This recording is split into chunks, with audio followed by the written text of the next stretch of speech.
Kita bahas lebih dalam soal PDI Perjuangan yang mengkritik manuver pendukung Jokowi ini bersama anggota DPR RI fraksi PDI Perjuangan Dedi Sitorus dan analis politik Adi Prayitno. Mas Dedi, Mas Adi apa kabar? Apa kabar? Selamat sore. Iya, Mas Dedi saya mulai dengan Anda dulu. Kenapa kemudian akhirnya PDIP keberatan dengan manuver relawan ini? Saya kira keberatan bukan keberatan ya, kami mengkritik ya. Wajar ya kita mengkritik sesuatu yang menurut kita tidak pas. Pertama, kegiatan itu tidak pas secara momentum. Kenapa secara momentum tidak pas? Kita baru mengakhiri presidensi G20 yang seharusnya diglorifikasi sedemikian rupa sebagai sebuah pencapaian luar biasa dari era kepemimpinan Pak Jokowi.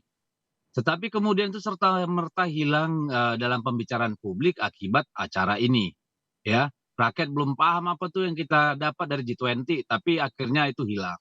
Yang kedua, secara etika, dilaksanakan pada saat kita masih berduka dengan gempa di Cianjur. Kita tahu masih ribuan orang berada di jalanan, di Cianjur, di tenda-tenda pengungsian.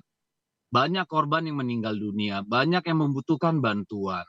Ya, bahkan masih masih ada yang belum ditemukan, yang hilang. Ini kan secara etika tidak pas gitu ya. Itu yang kedua. Yang ketiga, kami melihat bahwa eh, penggunaan GBK itu sebenarnya tidaklah memenuhi apa yang sudah disampaikan oleh Kementerian Pemuda dan Olahraga.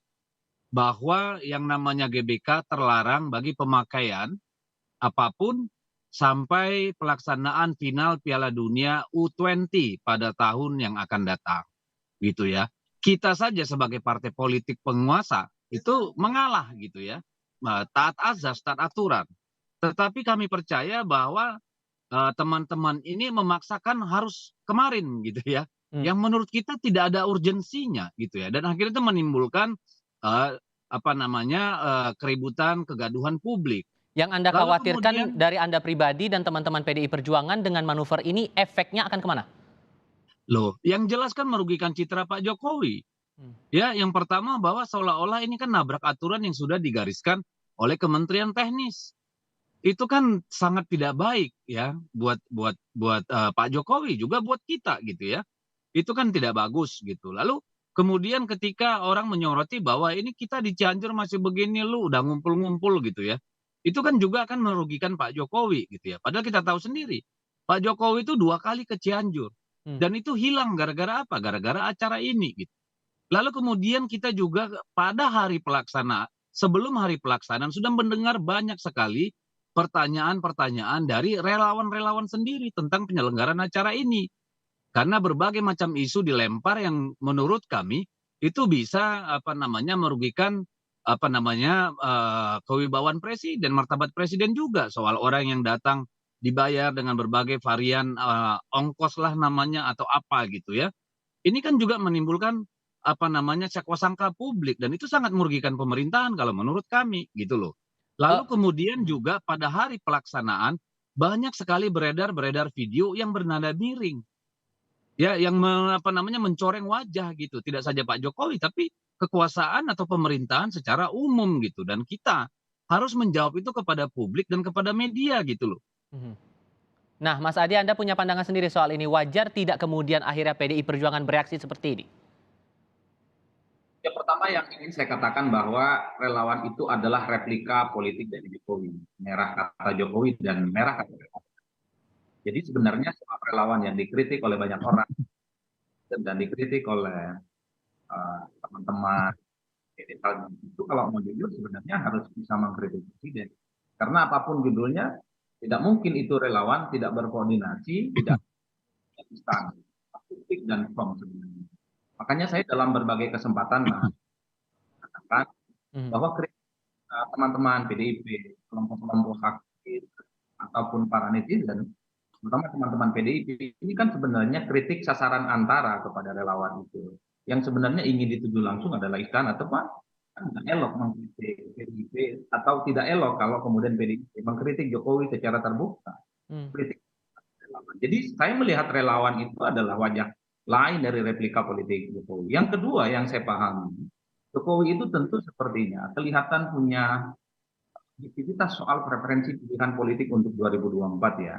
Kalau bicara PDIP tentu tidak otoritatif karena Jokowi bukan pemimpin. Pastinya yang lebih otoritatif adalah Megawati Soekarno Putri sebagai VP yang bisa menentukan siapa soal kandidasi yang layak untuk diusung untuk 2024. Makanya kalau kita cermati dalam kalau ada acara relawan Jokowi, beberapa waktu yang lalu acara Projo misalnya di Magelang, Jokowi juga bicara tentang Pilpres. Bicaranya memang ojo khusus, tapi di situ kan endorse Ganjar Pranowo misalnya. Yang kedua yang katakan sebenarnya, saya membaca tidak nyamannya teman-teman PDIP itu di luar apa yang disampaikan oleh Bang Deddy Sitorus ya soal penggunaan GBK yang memang tidak boleh, soal mencoreng citra presiden dan itu hal yang saya kira cukup sensitif. Hmm. Karena kemarin Jokowi itu kembali kelihatan terdengar mengendorse si rambut putih yang kemudian diterapkan sebagai Ganjar Pranowo. Kan itu yang sebenarnya membuat nggak nyaman berbagai politik di negara ini. Itu Nah, saja. menurut Anda nih Mas Adi, maaf saya potong, dengan kode-kode yang sudah disampaikan Jokowi dalam acara itu, Anda melihat bahwa ini sebatas alternatif yang ditawarkan oleh Jokowi untuk capres berikutnya atau ada nilai lain mungkin yang Anda lihat? Kalau saya membaca Jokowi itu punya preferensi personal ya soal pilpres di 2024. Kita persis bagaimana chemistry misalnya ataupun gerak tubuh Jokowi bahwa untuk urusan 2024 Ganjar adalah akan diprioritaskan. Bahwa Jokowi misalnya sempat mengendorse Prabowo Subianto, tapi kalau dilihat anatomi kekuatan politik secara umum, tentu Jokowi pastinya memprioritaskan Ganjar Pranowo. Argumennya saya kira tiga hal.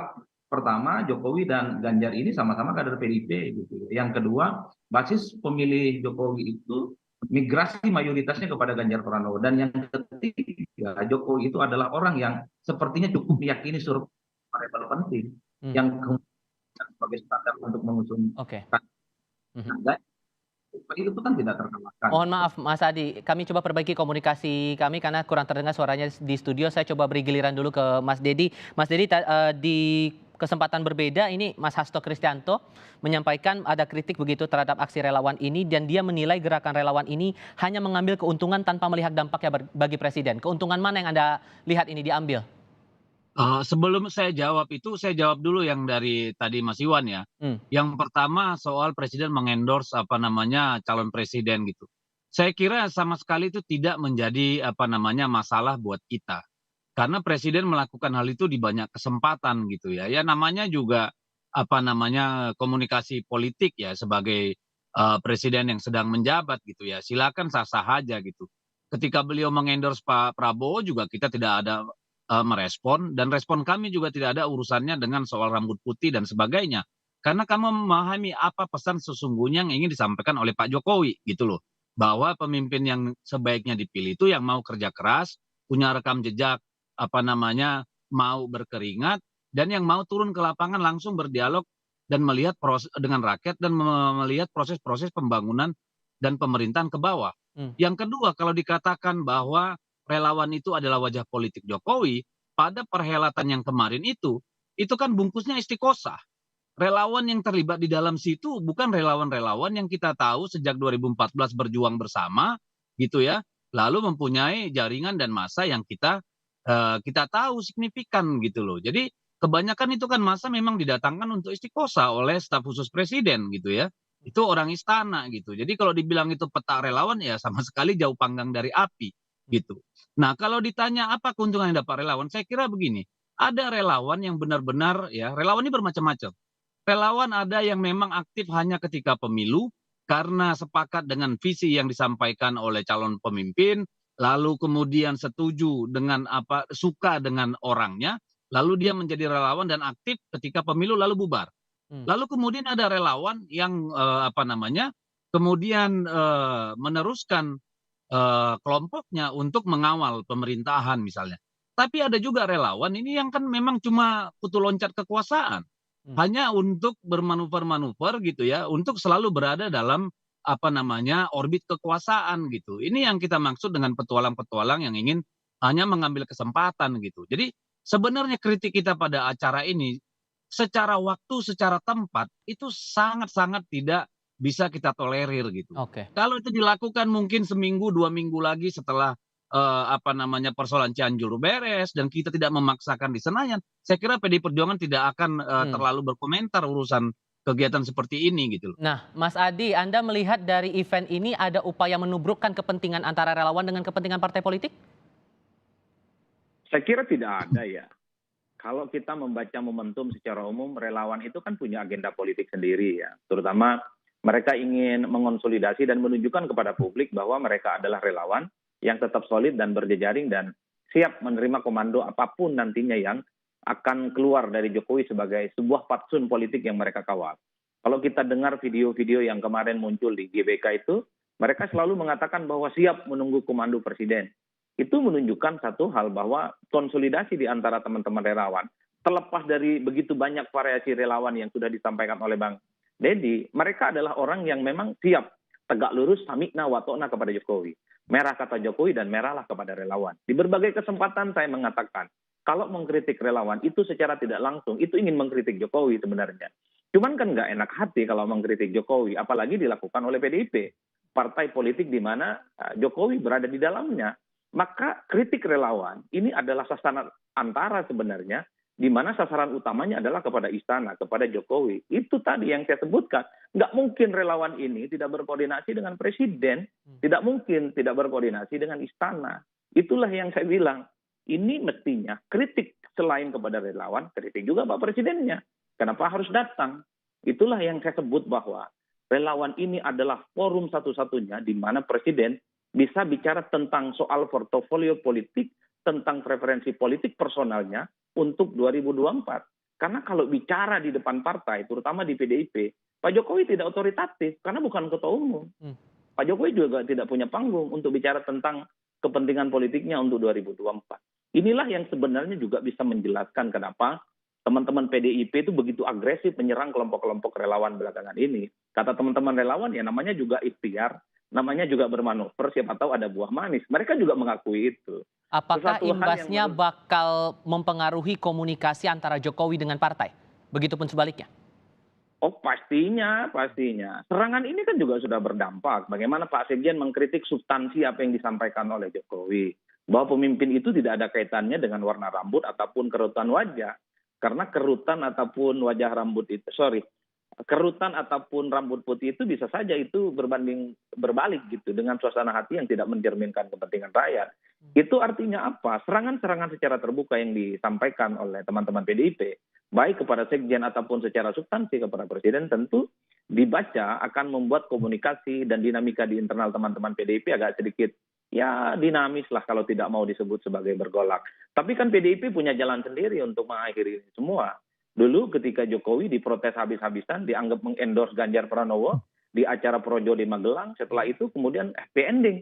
Karena Jokowi menganggap sebagai ya, Megawati seperti ibunya sendiri gitu ya. Ya nakal-nakal dikit sebagai orang anak ya layak untuk dipahami dan untuk dimaafkan. Saya khawatir itu juga akan terjadi. Nah benar nggak tuh Mas Dedi ada pengaruhnya dengan komunikasi dengan Pak Jokowi dari partai sendiri?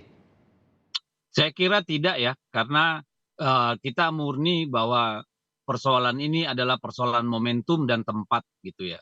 Lalu soal pelaksanaan yang secara teknis sebenarnya mempermalukan gitu ya. Itu yang menjadi esensi persoalan kita. Kalau soal pilpres atau apa, saya kira buat kita itu tidak masalah karena kewenangan itu sudah diserahkan oleh Kongres kepada ketua umum gitu. Jadi tidak pernah menjadi konsideran kita gitu. Dan hubungan dengan Pak Jokowi saya kira tidak ada masalah dan tidak akan terpengaruh gitu. Karena tidak ada yang substansif dengan Pak Jokowi dalam urusan ini. Kami memahami bahwa Pak Jokowi datang ke acara itu diminta untuk datang bertemu dengan masyarakat dalam acara istiqosah gitu loh.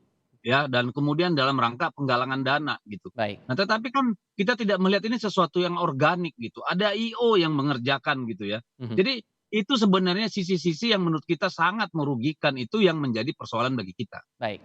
Mas Dedi Sitorus, terima kasih sudah bergabung bersama kami dan berbagi informasi. Begitu juga dengan Mas Adi Praitno sudah bergabung bersama Kompas TV sore ini. Sehat selalu untuk Anda berdua. Selamat sore. Yuk, makasih. Selamat sore.